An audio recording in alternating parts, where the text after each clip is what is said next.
Leonardo da Vinci 1936-yil tug'ilgan bo'lib, uning eng mashhur rasmi Mona Lisa.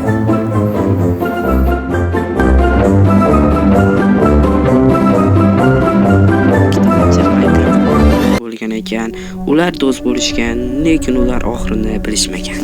Ular hattoki ba'zi ham kulishadi, chiroyli chiqqan deya olmayman, ham deya olmayman. Va ular shaxtaga tushmoqchi bo'lishadi va shaxtaga ham tushadi.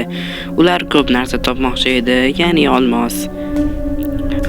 Ular juda ham ko'p payt mashq qilishdi va olmosga ham ega bo'lishdi va darhol chatga men olmos topdim deb yoza boshladi.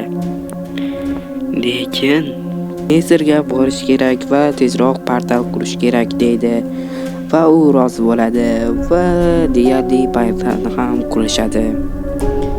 Va chatda yozadi: sen uni yoqsang xursand bo'lardim. Va u yoqadi va Nezerga tashrif buyurishadi.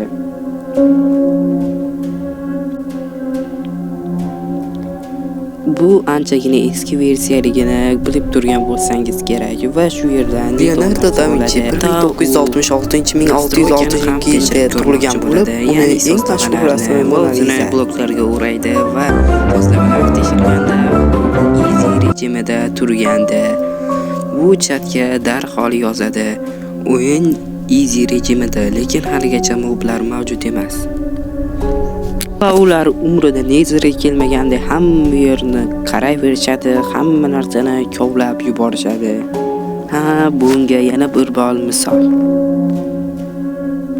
Ular qizil qal'ani ham topishadi va uning ichiga tashrif buyurishadi va yana bitta missiya ham bajariladi. Va sherigi aytadi, u yerda spamner bor ekan.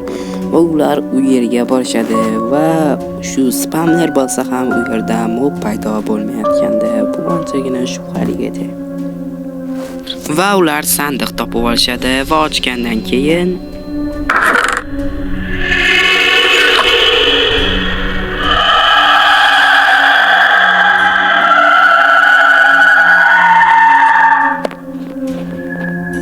va shunaqa Nito qo'shiq boshlanadi va sherigi va u anchagina qo'rqib ketishadi.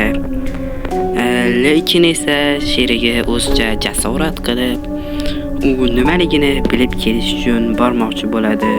Sherigi uni to'xtatmoqchi ham bo'lmaydi hattoki. Va shu yerda gaz, ya'ni qora gaz ko'rinish beradi.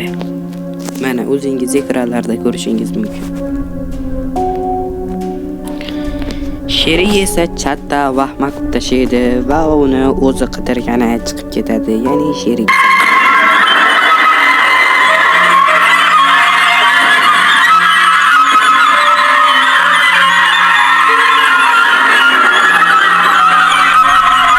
Sherik esa allaqachon qizil qal'ani tashlab, sherigini ham tashlab qochib ketadi. Va nihoyat portalga yetib kelganda shu narsa sodir bo'ladi. Portal o'z-o'zidan sinib ketadi. U Nezerda butun umr qolib ketdim deb xafa bo'lib o'tirgandi, lekin Nezerda qolib ketgani ham bu narsadan menimcha yaxshiroq edi.